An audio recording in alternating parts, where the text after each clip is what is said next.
हम लोगों ने देखा था कि हड़प्पा सभ्यता या मोहनजोदड़ो सभ्यता की विशेषता, हड़प्पा सभ्यता या मोहनजोदड़ो सभ्यता की विशेषता। और कल के वीडियो हमने अच्छी प्रकार से देखा था मोहनजोदड़ो की क्या क्या विशेषता रहा। उससे पहले के वीडियो में हम लोगों ने देखा था क्या उसके पहले के वीडियो में हड़प्पा सभ्यता क्या था और किस प्रकार से इनका उत्पत्ति रहा और क्या इनका कहानी रहा। इन सभी बातों हम लोग चर्चा कर चुके हैं। आज के अंतिम टॉपिक पर चर्चा करेंगे। जैसा कि आप सभी जानते हैं क्या हम कल ही चर्चा में आपको बताए थे क्या हम लोग 3 ही क्वेश्चन इसमें दीर्घ देखने वाले हैं, जिसमें कि सबसे पहला हड़प्पा सभ्यता का दीर्घ में कल हम लोगों ने देखा था विशेषता। क्या दिखा था? विशेषता। हड़प्पा विशेषता पूछे चाहे मोहनजोदड़ो की विशेषता पूछे, दोनों का आंसर एक ही होगा।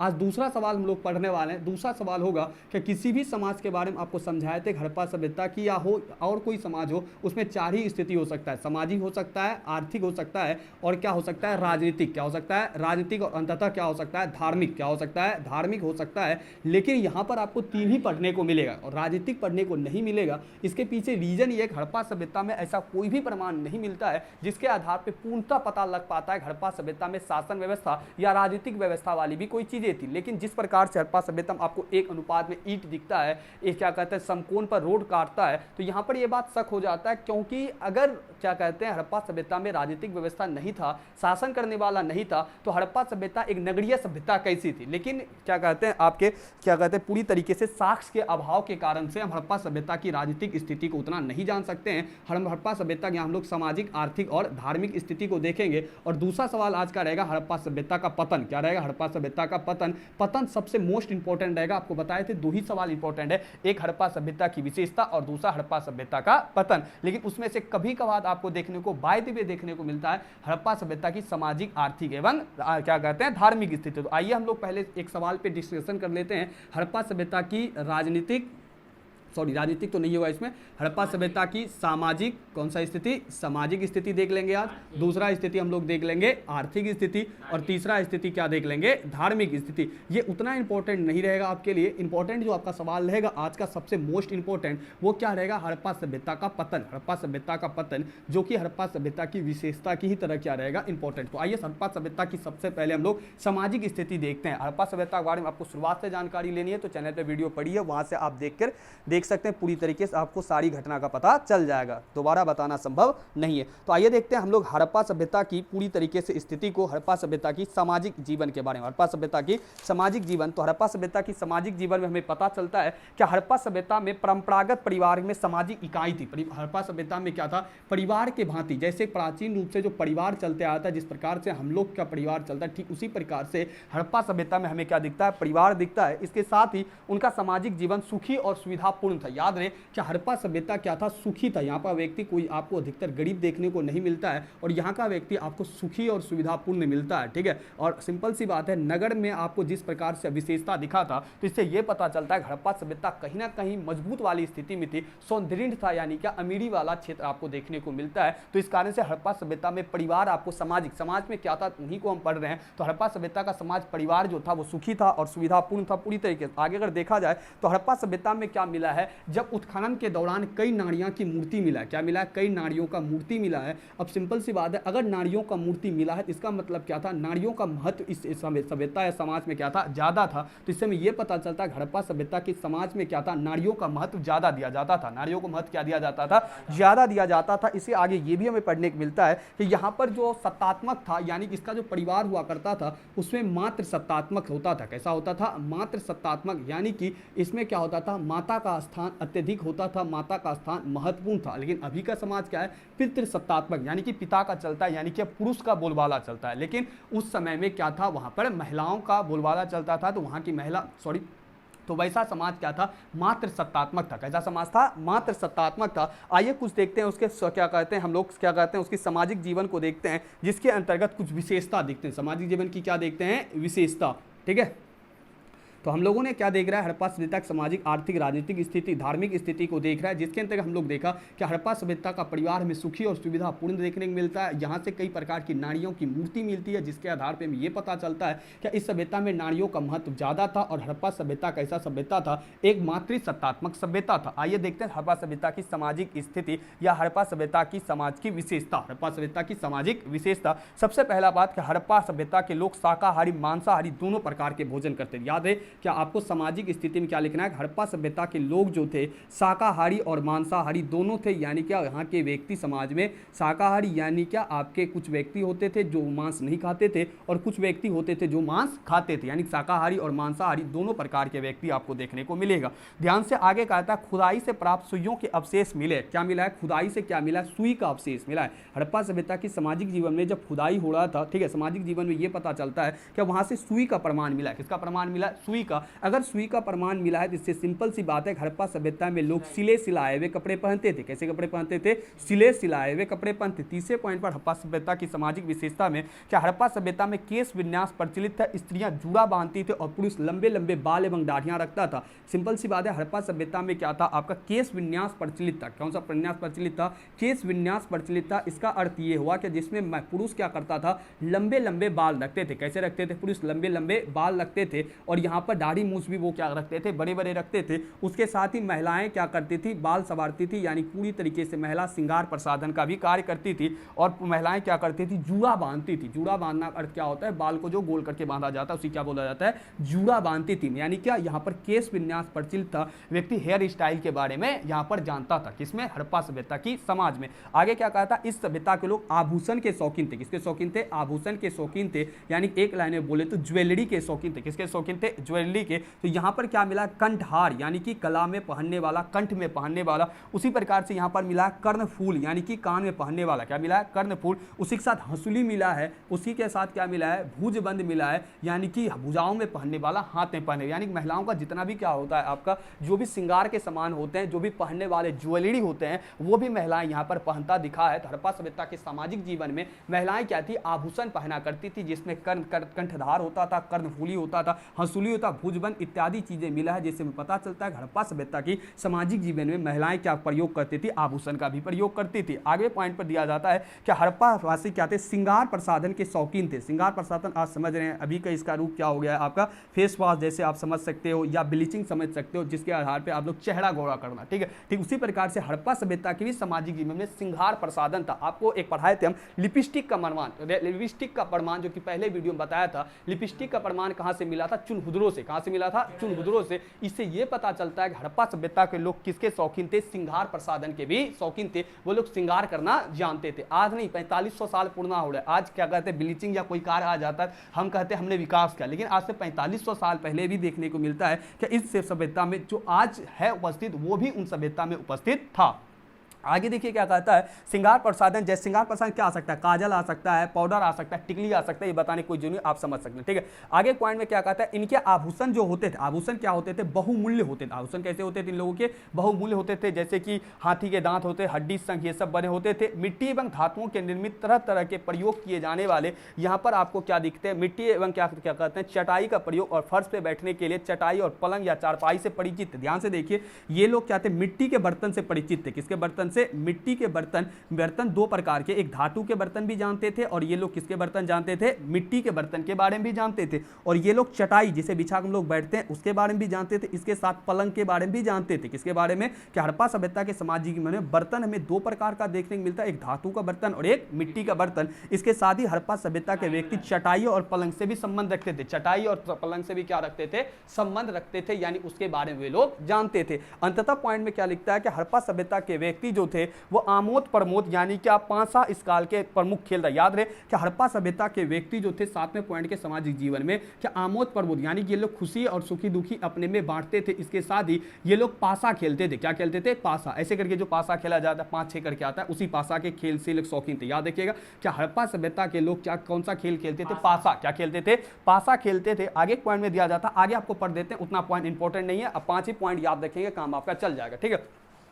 आगे पॉइंट कहता है सिंधव 9वां पॉइंट, सिंधु घाटी में बहुत सारे खिलौने मिले हैं जो कि बहुत कोतलजुनुक है। एक बैल रूपी खिलौना मिला है, एक हाथी मिला है और सिर दबाने की ध्वनि उत्पन्न होता है। यानी एक बैल मिला है और क्या मिला है, यहाँ पर आपको खिलौना भी देखने को मिलता है। क्या देखने को मिलता है, खिलौना देखने को मिलता है, जिसमें बैल और हाथी के भी फोटो मिले हैं। किसके मिले हैं, बैल और हाथी का भी आपको फोटो दिखता है। फिर आगे आता है मछली और एक यहाँ से प्राप्त नर्तकी मूर्ति से संकेत मिले हैं। यहाँ क्या मिला है, एक नर्तकी यानी कि मूर्ति, नर्तकी यानी नाच करता हुआ, डांस करता हुआ महिला का इमेज इमेज मिला, जिससे पता चलता है यहाँ के व्यक्ति नाच गान के भी शौकीन थे। किसके शौकीन थे? नाच गान के भी शौकीन थे। 11वें पॉइंट पर कहा था मछली फंसाने के लिए कांटे की मुहर पर तीर से हिरण को मारते दिखाया जाता, संकेत ये लोग शिकार भी जानते थे। और यहाँ पर हमें ये भी अंततः पता चलता है ये लोग शिकार करना भी जानते थे। ये रहा आपका हड़प्पा सभ्यता का सामाजिक जीवन। इसमें से आपको याद करने का हम सिंपल सा तरीका बताते हैं। आपको जब भी पूछा जाएगा तो आपको ये पूरा पूछा जाएगा, हम हड़प्पा सभ्यता की सामाजिक आर्थिक दो ही पूछेगा, सामाजिक आर्थिक पूछेगा या सामाजिक धार्मिक पूछेगा। क्या पूछेगा? सामाजिक आर्थिक या सामाजिक धार्मिक। एक पेज में तो सामाजिक आ जाएगा, नहीं तीनों एक साथ नहीं देगा,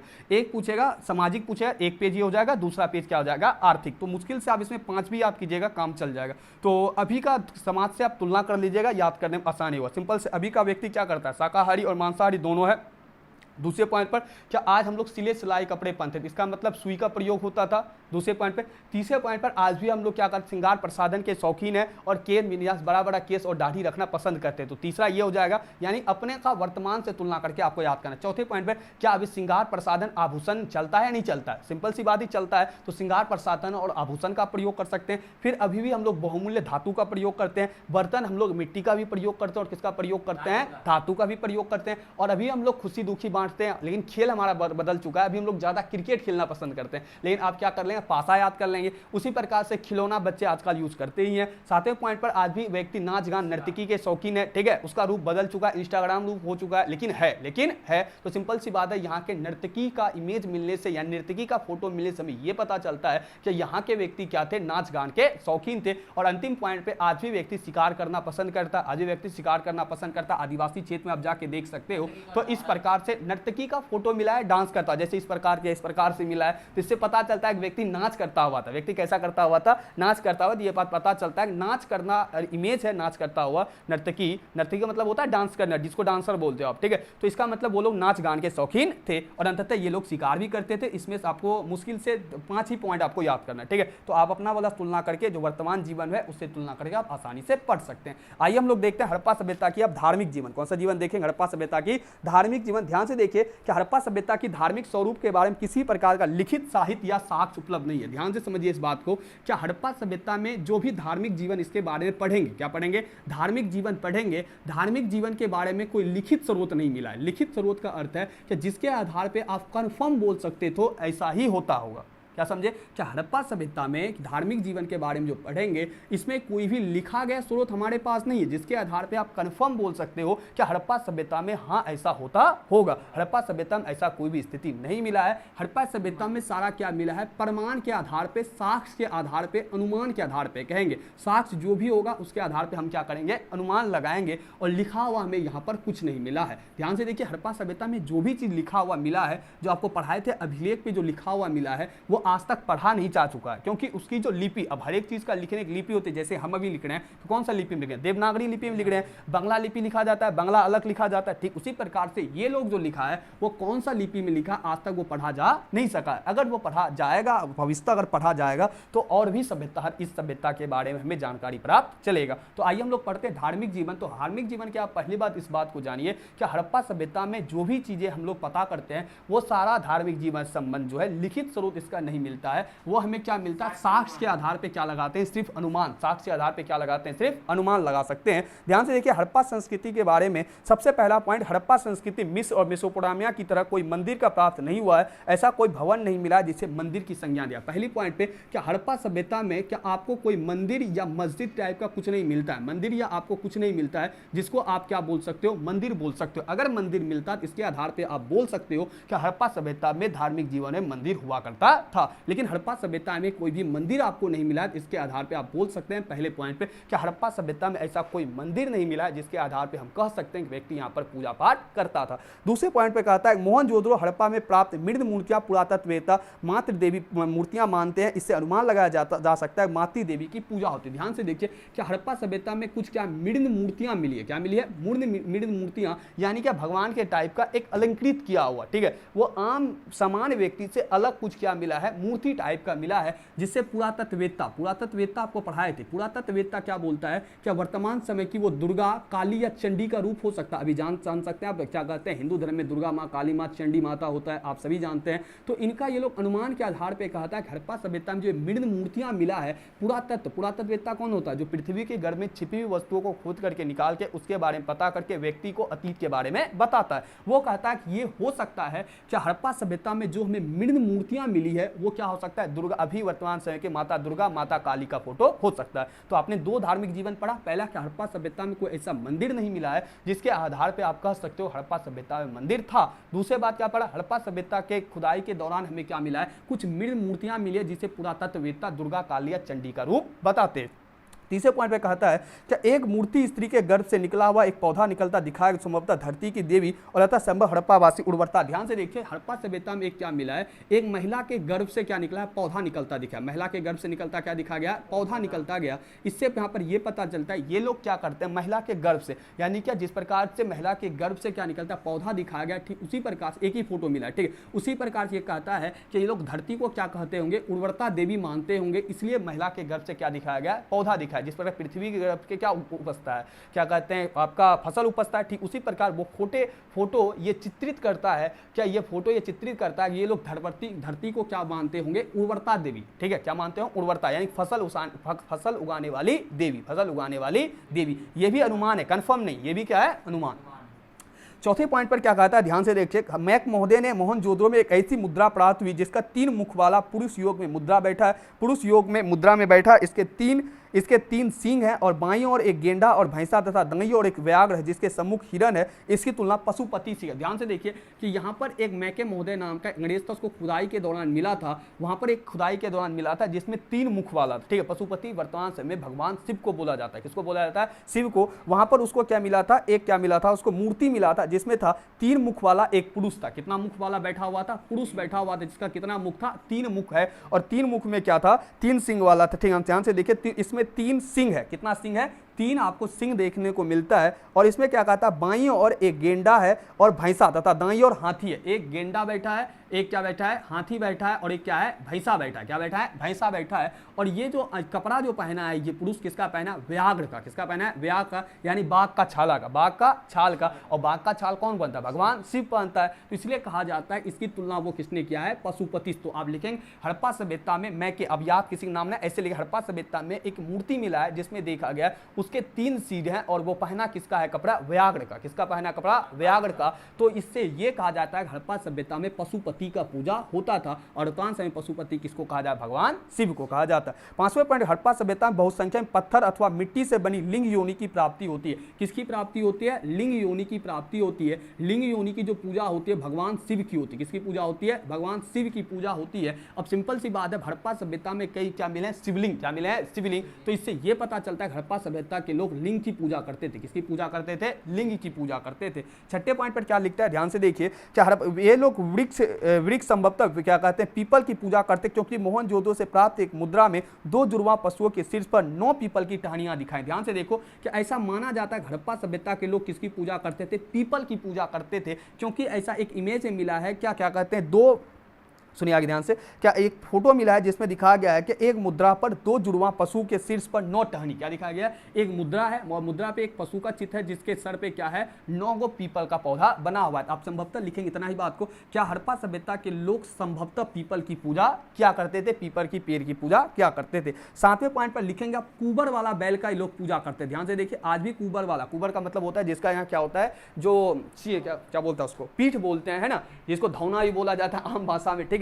तो वहां पर ऊंचा होता है। तो आज भी तो आप देखिएगा कुबर वाला बैल का पूजा किया जाता है, भगवान शिव का क्या माना जाता है, सवारी माना जाता है। तो ये लोग ऐसा माना जाता है कुबर वाला बैल का क्या करते थे, पूजा करते थे। किस बैल का पूजा करते थे, कुबर वाला बैल का पूजा करते थे। और यहाँ नाग पूजा, और आज भी आप नाग पंचमी करते होंगे, नाग पूजा के भी अवशेष मिलते हैं। कहाँ, हड़प्पा सभ्यता में किस पूजा के, नाग पूजा के भी अवशेष मिलते हैं। इसके साथ ही बड़ी संख्या में ताबीज मिलते हैं। क्या मिलते हैं, ताबीज मिलते हैं। इसका मतलब ताबीज मिलता है तो जादू टोना टोटका चलता होगा। अगर क्या मिलता है, अगर आपको ताबीज ताबीज़ देखने को मिलता है। क्या देखने को मिलता है? ताबीज़ देखने को मिलता है, जिसका मतलब हड़प्पा सभ्यता के लोग जादू टोना टोटका करते, जादू टोना टोटका में क्या करते थे? विश्वास करते थे। क्या करते थे? जादू टोना टोटका में विश्वास करते थे। किसका प्रमाण मिलता है? ताबीज़ का। किसका प्रमाण मिलता है? ताबीज़ का। अब जितना पढ़ा रहे हैं इसमें 7 या 8 पॉइंट आपको याद रखना है, ठीक है।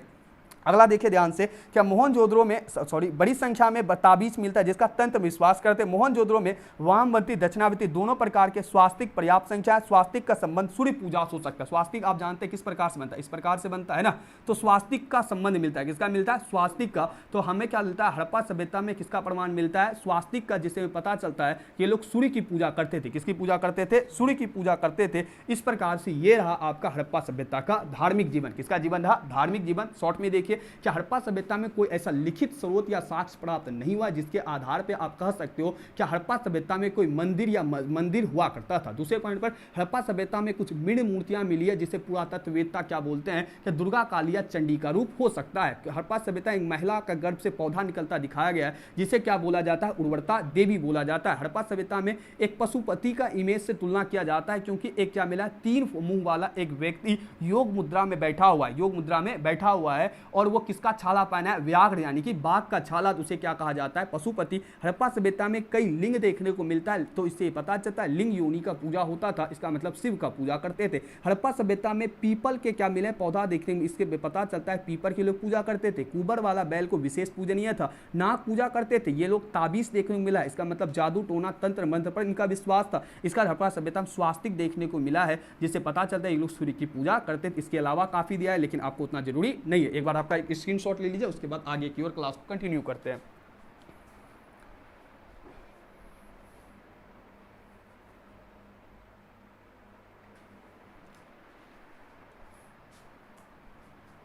तो हो गया होगा। आइए हम लोग आगे की क्लास में देखते हैं। आगे हम लोग समझेंगे अब हड़प्पा सभ्यता की आर्थिक स्थिति। क्या पढ़ेंगे? आर्थिक स्थिति। अब देखिए, समाज हो गया। समाज कैसा था आप जान गए। क्या सिले सिलाई कपड़े बनते, शाकाहारी मांसाहारी, केस पर रखता, आभूषण बनता, श्रृंगार था, बहुमूल्य था, पूजा पाठ भी आप देख लिए। क्या भगवान का पूजा हुआ करता था, जिसमें भगवान शिव का पूजा देख लिया। अब दुर्गा काली चंडी इन सभी का पूजा को देख ले, स्वास्तिक भी देख ले। इन सभी का संबंध अभी के भगवान में आपको दिखता है। अब हम लोग समझेंगे हड़प्पा सभ्यता की आर्थिक स्थिति। क्या देखेंगे? आर्थिक स्थिति। तो आइए देखते हैं हड़प्पा सभ्यता हम लोग आर्थिक स्थिति। चलिए इसको हटा ही देते हैं, पूरा फ्रेश से इधर लिखते हैं। आप डायरेक्ट हड़प्पा सभ्यता की सामाजिक स्थिति नहीं लिखना है, उसमें लिखना है पहले हड़प्पा सभ्यता का परिवार इकाई के रूप में था। यहाँ पर सुखी सुविधापूर्ण जीवन था, नारियों का महत्व ज्यादा था और परिवार मात्र सत्तात्मक था। उसके बाद लिखेंगे हड़प्पा की सभ्यता की सामाजिक स्थिति निम्नलिखित है, या हड़प्पा सभ्यता की सामाजिक विशेषता निम्नलिखित है। ठीक है, पॉइंट देख लिखना नंबर वाइज, जैसे हम लिखें आपका। तो हड़प्पा सभ्यता ऐसे लिखना है आपको। अब जैसे वो हो जाएगा उसके बाद लिखना है कि हड़प्पा सभ्यता की आर्थिक स्थिति की विशेषता निम्नलिखित। आइए देखते हैं हड़प्पा सभ्यता की आर्थिक स्थिति। अब ध्यान से देखिए, हड़प्पा सभ्यता में आपको व्यापार उद्योग उतना देखने को नहीं मिलेगा। और आपको ये भी बात बताए कि जितना भी पुराने जमाने में आपको क्या देखने को मिलेगा, सभ्यता देखने को मिलेगा, वो किसके किनारे दिखता है? नदी के किनारे। किसके किनारे? नदी के किनारे। अब नदी के किनारे अगर रहेगा तो आपको क्या करने में बढ़िया रहेगा? कृषि करने में बढ़िया रहेगा। और कृषि के साथ दूसरा पॉइंट आप क्या कर सकते हो? पशुपालन। क्या कर सकते हो? पशुपालन। तो हड़प्पा सभ्यता में सर्वप्रथम क्या देखने को मिलता है? इसके अंतर्गत आपको कृषि क्या देखने को मिलता है? कृषि। जब लिखेंगे कि हड़प्पा सभ्यता में आर्थिक जीवन के लिए सबसे बड़ा क्षेत्र क्या था? कृषि था। और हड़प्पा सभ्यता में हमें कृषि का कई प्रकार का ऐसा क्षेत्र देखने को मिलता है जिससे हमें यह पता चलता है हड़प्पा सभ्यता के लोग कृषि क्या करते थे। आइए थोड़ा शॉर्ट में देखते हैं कि कृषि हड़प्पा सभ्यता लोक अर्थव्यवस्था का मूल आधार था। खेतों की उर्वरता के कारण यहाँ की अनाज की कमी नहीं थी। अब सिंपल सी बात है, बगल में नदी हुआ करता था तो खेत में जो अनाज होगा वो काफी ही ज्यादा होगा। तो काफी ज्यादा होगा तो व्यक्ति की स्थिति भी क्या रहेगी? बढ़िया रहेगी। आगे था अनाज रखने के लिए भंडार गृह थे। आप पढ़े थे कल के वीडियो में, अनाज रखने के लिए क्या था? भंडार गृह। इसका मतलब अनाज ज्यादा उपजता था। ध्यान से, अनाज का भंडार गृह था। और कपास भी की खेती की जाए जिससे लोग कपड़े बनते थे। अनाज पीसने के लिए चक्की कूटने के अभिलेख का उपयोग होता था। सर्वप्रथम निवासी कपास की खेती आरंभ की थी। मेसोपोटामिया से कपास लाया गया तो यहाँ की प्रमुख खाद्यान्न फसल गेहूं और जौ था। ध्यान रहे कि यहाँ पर कृषि का जो आर्थिक जीवन का मूल आधार था वो क्या था? कृषि था। क्या था? मूल आधार कृषि था। और ये लोग कृषि किया करते थे और सबसे पहले किसका खेती करते थे? कपास का खेती करते थे। और इसका कृषि में ज्यादा उपजा होता था, बढ़िया उपजा हुआ करता था, जिसके कारण से हड़प्पा सभ्यता हमें क्या देखने को मिलता है? अन्नागार भी देखने को मिलता है। लेकिन हड़प्पा सभ्यता का प्रमुख फसल गेहूं और जौ देखने को मिलता है। क्या देखने को मिलता है? गेहूं और जौ हमें देखने को मिलता है। हड़प्पा सभ्यता का सबसे मूल आधार क्या था आर्थिक व्यवस्था का? वो क्या था? कृषि था। और कृषि के साथ में सबसे पहला वो किसका किया था? कपास का किया था। और हड़प्पा सभ्यता में उपजा क्या होता था? ज्यादा होता था, फसल उत्पादन बढ़िया होता था, जिसके कारण से हमें अन्नागार के भी स्रोत देखने को मिलते हैं। इसके साथ ही हड़प्पा सभ्यता के लोग सबसे ज्यादा खेती किसका करते थे? गेहूं और जौ का। किसका करते थे? गेहूं और जौ का ये लोग क्या करते थे? खेती किया करते थे। आगे लिखता है क्या प्रमुख खाद्य लोथल एवं रंगपुर से धान की भूसी मिली है, किंतु धान की खेती के लिए प्रमाण हुलास से मिलते हैं। अब सिंपल सा इतना ही बात को रहने दिया। आप लिखेंगे कि यहाँ पर मटर एवं तिल के भी खेती देखने को मिलता है। फल में केला नारियल सब देखने को मिलता है। फल में क्या देखने को मिलता है? जो गेहूं जौ के बाद मटर का भी खेती देखने को मिलता है, तिल का भी खेती देखने को मिलता है। फसल में बात करेंगे तो आप केला का भी प्रयोग, केला का भी यहाँ पर उपयोग क्या कहते हैं खेती किया जाता था। केला के साथ साथ यहाँ पर जो खेती किया जाता था वो किसका प्रयोग किया जाता था? नारियल खजूर अनार सबका ही प्रयोग किया। उतना बड़का नहीं लिखना, आप शॉर्ट में लिखेंगे। हड़प्पा सभ्यता की क्या कहते हैं आर्थिक स्थिति के अंतर्गत कृषि एक मूल आधार था। और हड़प्पा सभ्यता की आर्थिक स्थिति में मूल आधार सबसे इंपॉर्टेंट जो आर्थिक जीवन, आर्थिक मतलब रुपया पैसा के लिए वो कौन था? कृषि ही था। और कृषि जो था इनका मूल आधार था। और कृषि में सबसे पहले ये लोग क्या उगाते थे? कपास उपजाते थे। और कृषि यहाँ पर अच्छा बढ़िया तरीके से होता था, जिसके कारण से व्यक्ति की स्थिति बढ़िया था। और इसके साथ हमें अन्नागार भी देखने को मिलता है, जहाँ पर ये लोग क्या करते थे? कृषि को रखते थे, यानी कृषि के फसल को रखते थे। हड़प्पा सभ्यता में गेहूं और जौ सबसे ज्यादा उपजता था। इसके साथ मटर और तिल भी उपजता था। हड़प्पा सभ्यता में फल के अंतर्गत केला नारियल भी आपको देखने को मिलेगा। तो हड़प्पा सभ्यता की आर्थिक स्थिति के अंतर्गत पहला क्या हुआ? कृषि। कृषि के बाद आपको हम क्या पढ़ाए थे? पशुपालन। क्या पढ़ाए थे? पशुपालन। कृषि रहेगा तो दूसरा क्या होगा? पशुपालन। क्या रहेगा? पशुपालन। तो पशु के अंदर पशु पालेगा, आदमी पालेगा, कोई दिक्कत नहीं, आप लोग भी पाले जा सकते हैं उसमें, ठीक है। तो पशुपालन को हम लोग देखेंगे। पशुपालन के अंतर्गत आपको देखने मिलेगा कृषि के साथ साथ ये लोग क्या करते थे?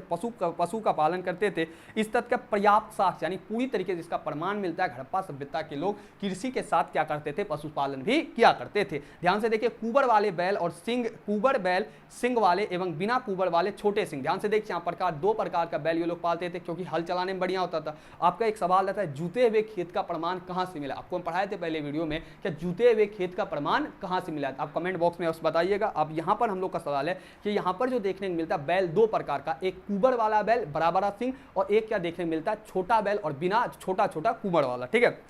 ध्यान से देखिए, ये लोग गाय पालते थे, बैल पालते थे, भेड़ पालते थे, कुत्ता ढेरिया पालते थे, ठीक है। ढेरी जानवर अब लिख लीजिए, गाय पालते थे, बैल पालते थे, भेड़ पालते थे, कुत्ता पालते थे, यानी बहुत सा जानवर के लोग क्या करते थे? पाला करते थे, क्योंकि कुत्ता शिकार में काम आता था। इसके अलावा पक्षी भी लोग क्या क्या पालते थे? मैना पालते थे, मैना नहीं दिया, ठीक है, कबूतर पालते थे, है ना, कबूतर पालते थे, खरगोश पालते थे, क्या पालते थे? खरगोश भी पालते थे ये लोग, है ना, मोर पालते थे, तोता पालते थे, उल्लू पालते थे। सिंपल सी बात, आपकी नज़र में जितना चीज़ें आप दे दीजिएगा वो सभी चीज़ों ये लोग पाला करते थे और समय पड़ने पर इनका प्रयोग भी करते थे। और कुत्ता का प्रयोग किसके लिए विशेषता होता था? शिकार करने के लिए प्रयोग होता था। आप लिखेंगे हड़प्पा सभ्यता में पशुपालन हमें देखने को मिलता है। पशुपालन के अंतर्गत हमें बैल दो प्रकार का, एक बड़ा कुबर बड़ा सिंग वाला, एक छोटा कुबर और छोटा सिंग वाला, और इसके साथ ही गाय बैल भेड़ कुत्ता एवं पक्षी के अंतर्गत खरगोश मैना तोता उल्लू इत्यादि को पाला करते थे, जो कि हड़प्पा सभ्यता के आर्थिक जीवन का आधार था। इसके अलावा भी आपको अभी पढ़ाए थे, हड़प्पा सभ्यता के लोग श्रृंगार प्रसाधन के शौकीन थे। किसके शौकीन थे? श्रृंगार प्रसाधन के शौकीन थे। तो आपको यहाँ पर क्या देखने को मिलेगा? शिल्प तथा उद्योग धंधा भी देखने को मिलेगा। क्या देखने को मिलेगा? शिल्प तथा, शिल्प का मतलब क्या होता है? जो आप देखेंगे साड़ी उड़ी पर लगाया जाता है, गोटा साड़ी चमकता है ना, तो उसे शिल्प कारीगरी भी बोला जा सकता है। तो हड़प्पा सभ्यता में वो भी आपको देखने को मिलेगा। और हड़प्पा सभ्यता में कुम्हार के द्वारा क्या मिलता है? मिट्टी भी बनाया जाए, मिट्टी के द्वारा बर्तन बनाया जाता था। तो ये सब क्या हुआ करता था? हड़प्पा सभ्यता में कुछ मिट्टी के बर्तन भी आपको देखने को मिलते हैं और कुछ आपको शिल्प के सामान भी देखने को मिलता है। जैसे कि हड़प्पा सभ्यता में कृषि पशुपालन तो मेन था, इसके अलावा भी आपको कई उद्योग धंधा देखने को मिलता है, जो कि हड़प्पा सभ्यता को और महत्वपूर्ण बनाता है। हड़प्पा सभ्यता में जैसे कताई बुनाई, तो हड़प्पा सभ्यता में जो सिलाई किया जाता था, सुई का आपको अवशेष मिला था, इसका मतलब कि हड़प्पा सभ्यता में कहीं ना कहीं आपको कताई और बुनाई का भी कार्य होता होगा। किसका कार्य होता? कताई और बुनाई का भी। और यहाँ के कुम्हार क्या बनाते होंगे? मिट्टी का बर्तन भी बनाते होंगे। क्या बनाते? मिट्टी का बर्तन भी बनाते होंगे, जो कि छोटे मोटे उद्योग धंधा हो जाएगा, जो कि छोटे मोटे क्या हो जाएगा? उद्योग धंधा हो जाएगा। इसके साथ ही हाथी के दांत और सीप और शंख, हाथी के दांत से और क्या कहते हैं सीप और शंख भी यहाँ पर क्या किया जाता था, बेचा जाता था, जिससे ये पता चलता है कि हड़प्पा सभ्यता में शिल्प उद्योग भी आपको देखने को मिलेगा। आपको हम पहले बोले देर का जो भी रहेगा 2 ही पेज आंसर होगा, तो आसानी से आप एक पेज में तो या सामाजिक आर्थिक पूछे या सामाजिक आर्थिक के साथ धार्मिक पूछे या धार्मिक आर्थिक पूछे या आर्थिक सामाजिक पूछे, तो आसानी से आपका ये पेज भर जाएगा। पशुपालन में आप लिखेंगे हड़प्पा सभ्यता के लोग पशुपालन क्या करते थे, हड़प्पा सभ्यता की आर्थिक स्थिति के अंतर्गत क्या क्या था, सबसे ज्यादा इंपॉर्टेंट कृषि था, कृषि था पशुपालन, पशुपालन के साथ शिल्प तथा उद्योग था, शिल्प उद्योग के अंदर आप लिखेंगे। यहाँ पर हमें पके हुए बर्तन के साक्ष्य मिलते हैं, इससे ये पता चलता है हड़प्पा सभ्यता में व्यक्ति क्या थे, क्या छोटा मोटा उद्योग कुम्हार का भी था, उसके साथ ही यहाँ पर शंख मिलते हैं और शंख के साथ साथ कई आपको आभूषण भी देखने को मिलता है। इसका मतलब यहाँ पर ज्वेलरी के जैसे दुकान भी देखने को मिलते होंगे। इसके साथ ही हड़प्पा सभ्यता में कताई बुनाने के लिए छोटे मोटे शिल्प कारीगरी भी आपको यहाँ पर देखने को मिलेगा। उसके बाद हड़प्पा सभ्यता लोग पशुपालन तो करते ही थे, हड़प्पा सभ्यता के लोग कृषि भी क्या करते थे। ये रहा आपका हड़प्पा सभ्यता की सामाजिक आर्थिक और धार्मिक स्थिति। आई होप आपको समझ में आया होगा। चलिए हम लोग अगला सवाल को लेते हैं और अगला सवाल के साथ ही ये चैप्टर हमारा समाप्त होगा, जो कि सवाल हम लोग का क्या रहेगा, क्या हड़प्पा सभ्यता का पतन आखिर कैसे हुआ, अभी आखिर ये सभ्यता क्यों नहीं। सबसे बड़ा रीजन ये पता चलता है क्या हड़प्पा सभ्यता अभी आखिर क्यों नहीं है ना, कि जो इतना बड़ा विकसित सभ्यता जिसको हम लोग 2 दिन लगातार, आज तीसरा वीडियो है और तीसरे वीडियो में भी हम पूरी तरीके से साक्ष्य के आधार पर, प्रमाण नहीं, जितना हमें बोर्ड के लिए अकॉर्डिंग है उतना ही इंपॉर्टेंट हम लोग पढ़ रहे हैं, ठीक है। तो वो पूरी जानकारी से हमें ये पता चलता है हड़प्पा सभ्यता बहुत बड़ी सभ्यता थी, जिसके अंतर्गत, और वो भी बड़ी के साथ साथ नगरीय सभ्यता थी, ये नहीं ग्रामीण सभ्यता थी। हड़प्पा सभ्यता बड़ी के साथ कैसी सभ्यता थी, एक नगरीय सभ्यता थी, और नगरीय सभ्यता के साथ पूरी विकसित सभ्यता थी। ये नहीं कि वो लोग किसी बात को नहीं जानते थे या नहीं जानते। यहाँ पर क्या कहते हैं, आटे पीसने के लिए चक्की का भी विकास हुआ था, आटे पीसने के लिए चक्की का विकास, उसके साथ कपास से क्या बनाया जाता था, कपड़ा भी बनाया जाता था, वो भी सिया बुना हुआ, और टिकली पाउडर के बारे में भी लोग को जानकारी था। तो आखिर इतनी बड़ी सभ्यता पतन कैसे हुआ, खत्म कैसे हुआ, इन्हीं बात को हम लोग अब चर्चा करेंगे। तो वो इंपॉर्टेंट रहेगा, इनसे भी ज्यादा इंपॉर्टेंट आपका हड़प्पा सभ्यता का पतन रहेगा। आइए हम लोग देखने का प्रयास करते हैं क्या हड़प्पा सभ्यता का पतन आखिर कैसे हुआ।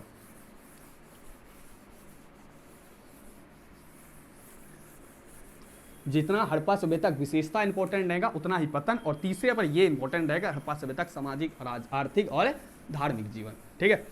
आपके पास किताब नहीं हो तो आप जो बोले गए नोट्स बना लीजिएगा, नहीं तो आपको टेलीग्राम का लिंक दिया जाएगा चैनल डिस्क्रिप्शन में, या नहीं तो टेलीग्राम पे आपको जो चैनल का नाम है उसी को जाके सर्च मारेंगे तो आपको टेलीग्राम पे मिल जाएगा। वहाँ पर इनका आंसर भी, सवाल का आंसर, क्वेश्चन आंसर दोनों मिल जाएगा, ठीक है।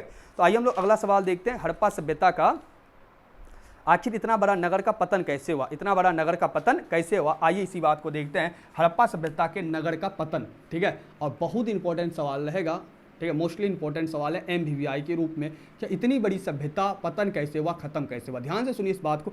हड़प्पा सभ्यता के पतन को लेकर, हड़प्पा सभ्यता के पतन को लेकर काफ़ी विचार आपको देखने को मिलता है, लेकिन उसमें से कोई भी उचित प्रमाण हमें देखने को नहीं मिलता। लेकिन उसमें से आपको ये प्रमाण सबसे ज़्यादा उचित देखने को मिलता है, क्या हड़प्पा सभ्यता जितना भी आपका क्षेत्र उसमें खोजा गया, मोहनजोदड़ो खोजा गया था, लोथल खोजा गया था, कालीबंगन खोजा गया था, सारा आपको कहाँ दिखा था, नदी के किनारे। किसके किनारे दिखा था, नदी के किनारे। इससे ये पता चलता है क्या हड़प्पा सभ्यता नदी के किनारे होने के कारण से, अगर नदी में बाढ़ आया होगा, नदी में क्या आया होगा, बाढ़ आया होगा, तो वो सारा क्षेत्र को डुबो दिया होगा। एक ये कारण हो सकता है। और दूसरा कारण हो सकता है कि कोई हड़प्पा सभ्यता में कोई महामारी, जैसे कोरोना काल आया होगा उसी प्रकार से कोई बड़ा महामारी आया होगा, उसके कारण से सभ्यता खत्म हो गया होगा। या तीसरे पॉइंट पर हड़प्पा सभ्यता में कोई क्या होगा, बाहरी आक्रमण किया होगा, उसके कारण से खत्म हो गया होगा, है ना। या कोई भूकंप आया होगा, प्राकृतिक आपदा आया होगा, खत्म हो जाएगा। लेकिन यह सवाल ये बनता है, इतनी बड़ी सभ्यता एक बार में खत्म हो जाना, जो 1100 से 1600 चौड़ा और मीटर क्या कहते हैं, चौड़ा ऊंचा क्या कहते हैं, चौड़ाई और लंबाई हम देखे थे 1600 और 1100, है ना, 1600 1100 जो देखे थे, क्या इतनी बड़ी सभ्यता का कोई एक कारण आपको सटीक लगता है क्या खत्म कर देगा? नहीं लगता है। लेकिन उसमें से सबसे ज्यादा प्रमाण आपको कौन सा लिखता है, पानी वाला, है ना, कि महामारी अगर एक ही बार में खत्म नहीं होगा। इस कारण से हड़प्पा सभ्यता में जितना भी व्यक्ति अपना अपना विचार रखा है, उसमें काफी क्या रहा है, मतभेद, क्या रहा है, मतभेद रहा है। लेकिन जिस प्रकार से इसका समय काल में मतभेद था, ठीक उसी प्रकार से हड़प्पा सभ्यता का जो पतन हुआ है, उनके विचार में काफी हमें मतभेद देखने को मिलता है। क्यों देखने को मिलता है? क्योंकि मतभेद के पीछे रीजन क्या है, क्योंकि यहाँ पर ये व्यक्ति को विश्वास ही नहीं होता कि इतना बड़ा सभ्यता का महामारी या बाढ़ का आने से एक बार में खत्म हो जाना कहीं ना कहीं सोचनीय बात है।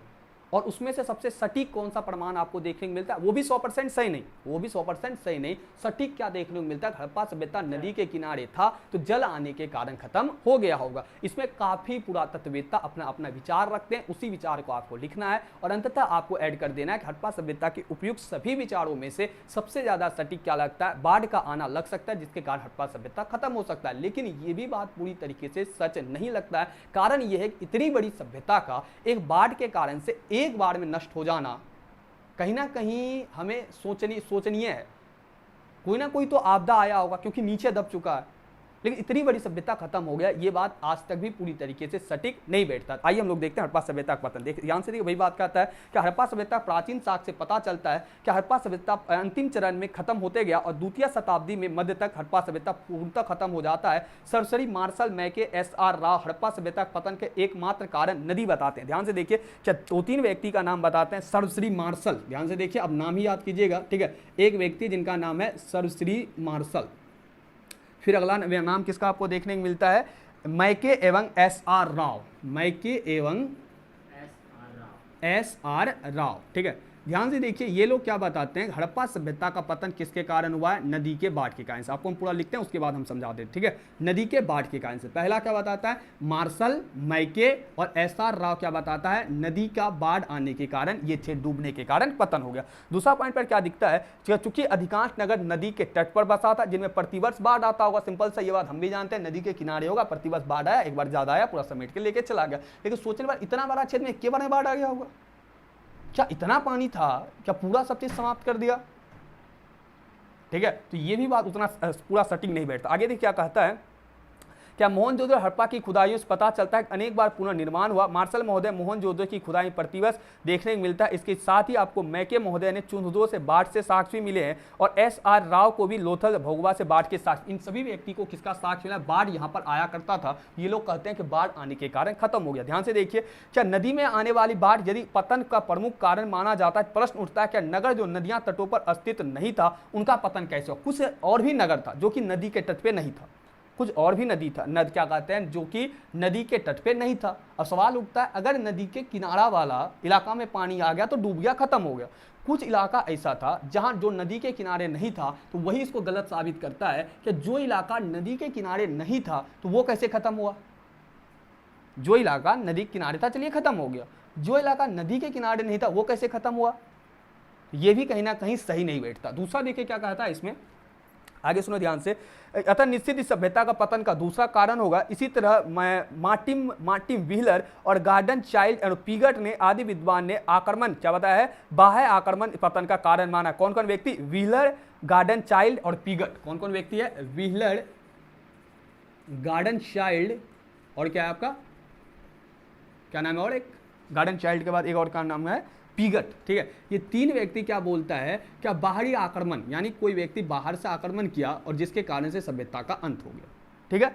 तीसरा पॉइंट पर आप देखिए क्या कहता है, मोहनजोदड़ो लूटा गया, क्योंकि यहाँ पर किसका साक्ष्य मिलता है, लूटने का साक्ष्य मिलता है। यहाँ के व्यक्ति को क्या किया गया था, लूटा गया था। और यहाँ का ये क्या बोला था, बाढ़ के साक्ष्य मिले, बाढ़ के कारण खत्म हुआ। और ये क्या बोलता है, लूटने का साक्ष्य मिला, इसका मतलब बाहरी आक्रमण हुआ होगा। फिर आगे देखिए, RN स्टाइन, NN घोष विद्वान जलवायु परिवर्तन क्या बताता है, RN स्टाइन और कौन बताता है, NN घोष, यही है ना, RN स्टाइन और NN घोष, ठीक है। ये बोलता है जलवायु में परिवर्तन हुआ। किसमें परिवर्तन हुआ, जलवायु में परिवर्तन। अब ध्यान से सुनिए, जलवायु परिवर्तन हुआ होगा इसके अकॉर्डिंग, ठीक से, RN स्टाइन, NN घोष के अकॉर्डिंग क्या हुआ, जलवायु में परिवर्तन हुआ। जलवायु में परिवर्तन होगा, सिंपल सी बात है, कृषि बढ़िया नहीं होगा। कृषि बढ़िया नहीं होगा तो व्यक्ति को खाने को नहीं मिला होगा, है ना, व्यक्ति को खाने को नहीं मिला होगा। क्या ऐसा हुआ होगा, क्या पूरी तरीके से फसल खत्म हो गया होगा, क्या नहीं हुआ होगा। ये इसका मानना है क्या, जलवायु खराब हुआ, जलवायु के कारण से इलाका का स्थिति खराब हुआ और व्यक्ति भूखमरी के कारण या इत्यादि कारणों से मर गया। क्या जलवायु सही नहीं हुआ होगा, व्यक्ति के पास क्या था, उसमें अन्नागार था जो कि भोजन स्टॉक करके रखता था, क्योंकि जलवायु सब दिन के लिए खराब नहीं, दूसरा क्षेत्र वो लोग जा सकता था। इन वो कहता है क्या, RN स्टाइन कहता है जलवायु परिवर्तन के कारण से हड़प्पा सभ्यता खत्म हो गया। तो इसका बात भी कहीं सटीक नहीं बैठता है। फिर आगे देखिए क्या कहते हैं, क्या इसका बैठता है, जलवायु परिवर्तन हुआ होगा, एकाएक बोल दिया आंधी आ गया होगा, या एकाएक ऐसा मौसम आया होगा जो कि कुछ ऐसा स्थिति हुआ होगा जिसमें व्यक्ति का कोई भी क्या कहते हैं, जो भी सोचनीय या कोई भी कार्य नहीं कर पाया होगा, हो सकता है ऐसा। अब कोई देखा नहीं, आप भी रख सकते हो, आप भी अगर पुरातत्ववेत्ता होंगे आप भी रख देना, नहीं हड़प्पा सभ्यता हम जा गए थे तलवार लेके काटे थे, तो आपको वहां साक्ष्य देना पड़ेगा। क्या देना होगा? साक्ष्य, जिसके आधार पर व्यक्ति को थोड़ा भरोसा हो। आगे देखिए चौथे, एम.आर. सहनी जैसे भूतत्व वैज्ञानिक जल प्लावन की इस सभ्यता का पतन का कारण माना है। एम.आर. सहनी, क्या नाम है? एम.आर. सहनी। एम.आर. सहनी क्या बोलता है? जल प्लावन, जल का प्लावन यानी जल का प्लावन होने, प्लावन का मतलब एक जगह से दूसरे जगह चले जाने के कारण से क्या हो गया? ये सभ्यता का अंत, यानी जल इससे इस क्षेत्र से दूर चला गया। अब जल दूर गया, खेती नहीं होगा, खेती नहीं होगा, पशुपालन नहीं होगा, पशुपालन नहीं होगा, पीने को पानी नहीं मिलेगा, बात खत्म, हड़प्पा सभ्यता खत्म। ये एम.आर. सहनी क्या बोल दिया कि जल प्लावन के कारण से हड़प्पा सभ्यता खत्म। और एक व्यक्ति आया माधव स्वरूप वत्स और टीची लैम्ब्रिक के अनुसार नदियों के मार्ग में परिवर्तन। ठीक है, माधव स्वरूप क्या बोलता है कि नदी के मार्ग में क्या हो गया? परिवर्तन, नदी का जो रास्ता था उसमें हो गया परिवर्तन। ये क्या बोलता है? नदी के मार्ग में परिवर्तन होने के फलस्वरूप हड़प्पा सभ्यता का पतन हो गया। देखिए वही बात लिखता है कि नदी के मार्ग में परिवर्तन कारण बना, इनके अलावा समय समय पर आने वाले भूकंप के कारण से इस नगर का विकास खत्म हो गया। ये बोलता है कि नदी का अपना मार्ग बदल गया, दूसरे रास्ते में चले गया और इसके साथ ही वहां पर क्या आने लगा? साल साल में भूकंप। आगे सुनिए, यू.आर. कैनेडी मलेरिया एवं महामारी। एक और व्यक्ति हुआ यू.आर. कैनेडी, क्या नाम है? यू.आर. कैनेडी। ये बोलता है मलेरिया जैसा महामारी हो गया, मलेरिया जैसा महामारी जिसपे काफी व्यक्ति, क्या नाम है? के.यू.आर. है, ठीक है, के.यू.आर. व्यक्ति बोलता है मलेरिया या महामारी कुछ ऐसा हुआ जिसके कारण से हड़प्पा सभ्यता का पतन हो गया। ये कुछ और बोलता है, क्या बोलता है? के.यू.आर. कैनेडी बोलता है मलेरिया या महामारी कुछ ऐसा हुआ जिसके कारण से हड़प्पा सभ्यता का क्या हो गया? पतन हो गया। लेकिन ये सभी पॉइंट में से उपयुक्त आधार पे अगर आप बोल सकते हो तो हड़प्पा सभ्यता में बीबी लाल का यह पतन काफी उपयुक्त प्रतीक होता है। जलवायु परिवर्तन और प्रदूषित वातावरण तथा व्यापार में आई गिरावट के फलस्वरूप हड़प्पा सभ्यता वृद्धि समाप्त हो गया और नगरीकरण का अंत हुआ। इसमें से सबसे बढ़िया किसका आता है? आपका बीबी लाल। किसका आता है? बीबी लाल। और बीबी लाल आपका ये बताता है कि हड़प्पा सभ्यता में जलवायु परिवर्तन हुआ। किसका परिवर्तन हुआ? जलवायु परिवर्तन हुआ, जिसके कारण से यहां पर प्रदूषित वातावरण हो गया था। क्या हो गया था? प्रदूषित वातावरण, और उसके कारण व्यापार में क्या आया? गिरावट आया और हड़प्पा सभ्यता का क्या हो गया? अंत हो गया। क्योंकि जलवायु खराब होगा, प्रदूषित वातावरण होगा, कई प्रकार का बीमारी दिखेगा, व्यापार में गिरावट होगा तो व्यक्ति को इसका मतलब ज्यादा उत्पादन नहीं हुआ होगा, व्यापार नहीं होगा, ज्यादा उत्पादन, व्यक्ति खाने नहीं मिले, व्यक्ति बीमार पड़ेगा, इत्यादि कारण से व्यक्ति का क्या हो गया? मृत्यु हो गया। लेकिन इन सभी पॉइंट में से आपको कोई भी सटीक नहीं बैठेगा कि हड़प्पा सभ्यता का पतन का कारण कोई बनता है। आपको क्या लिखना है कि हड़प्पा सभ्यता का पतन पूछा था, आप लिखेंगे हड़प्पा सभ्यता के पतन को अगर देखा जाए कोई भी कारण ऐसा 100% सटीक नहीं बैठता है जिसके आधार पे हम कह सकते हैं हड़प्पा सभ्यता का पतन इसके आधार पे हुआ था। लेकिन कुछ वैज्ञानिक का कथन इस प्रकार से है जिसके आधार पे हड़प्पा सभ्यता का पतन को बताया गया। आप या नहीं तो इसका नाम समेत याद कर लो या कारण याद कर लो। अब नाम समेत लिखे वो बढ़िया रहेगा, कौन किसका क्या मानना था, ऐसे भी आप लिख सकते हो नंबर लाइन करके। हड़प्पा सभ्यता में जैसे क्या सरसी मैके मौसर का क्या कहना था? नदी में बाढ़ के कारण से खत्म हुआ। व्हीलर गार्डन क्या बोला? बाहरी आक्रमण के कारण से खत्म हुआ, क्योंकि लूटे हुए का परिमाण मिलता है, तो लूटा हुआ व्यक्ति परिमाण मिलता है। आर.एन. Stine N. N.. घोष क्या बोलता है? जलवायु परिवर्तन। ऐसे लाइनिंग करके लिखिएगा, फिर अंतिम आप क्या लिखना वो बताए। पहले लाइन लिखिएगा कि कोई प्रमाण नहीं जिसके आधार पर खत्म हो सकता है, खत्म हुआ था, कोई 100% नहीं। हड़प्पा सभ्यता के बारे में बहुत सा कारण, सब अपना अपना रखते हैं, सब में मतभेद है। ऊपर का लाइन 10 लाइन ऐसा होगा, फिर आप 4, 5, 6 लाइन में इसको लिखेंगे। हड़प्पा सभ्यता के पतन के कारण निम्नलिखित है। आप चाहे तो जलवायु परिवर्तन, नदी के बाढ़, जल प्लावन लिख सकते हो, या इनके नाम समेत भी आप इसको लिख सकते हो। नाम समेत लिखोगे सबसे ज्यादा बढ़िया रहेगा, ठीक है, तो लगेगा बच्चा पढ़ के आया है, ठीक है। तो आप लिखेंगे क्या? व्हीलर गार्डन चाइल्ड पीगड महोदय, बाहरी आक्रमण, आर.एन. Stine N. N.. जलवायु परिवर्तन, एम.आर. सहनी का मानना जल प्लावन, माधव स्वरूप का था नदी के मार्ग में परिवर्तन और भूकंप का आना, और के.यू.आर. कैनेडी का था मलेरिया और महामारी। लेकिन उपयुक्त कारणों में से हमें सबसे ज्यादा लिखेंगे, हमें सबसे ज्यादा नदी में जल का आना, नदी में बाढ़ का आना जिसके कारण से हड़प्पा सभ्यता का पतन होना उपयुक्त लगता है। लेकिन इतना बड़ा क्षेत्र में नदी में बाढ़ के कारण से खत्म होना अगर हम मानते हैं, उसके साथ ही जो क्षेत्र नदी के किनारे नहीं था तो वो इलाका खत्म कैसे हुआ जिसके कारण से नदी में बाढ़ का आना भी गलत साबित हो जाता है। तो सबसे बढ़िया उपयुक्त जो माना जाता है हड़प्पा सभ्यता के पतन में वो माना जाता है बीबी लाल का कथन माना जाता है, जिनका कथन था कि जलवायु परिवर्तन और प्रदूषित वातावरण और व्यापार में भारी गिरावट के कारण से हड़प्पा सभ्यता का पतन हो गया। और ये रहा आपका हड़प्पा सभ्यता के पतन के कारण। एक बार आप स्क्रीनशॉट लीजिए। आई होप आपको वीडियो पसंद आएगा। मिलते हैं नेक्स्ट वीडियो में नेक्स्ट लेक्चर के साथ और दूसरे वीडियो में दूसरे चैप्टर के साथ। आप कमेंट में बताएं वीडियो आपको कैसी लगी।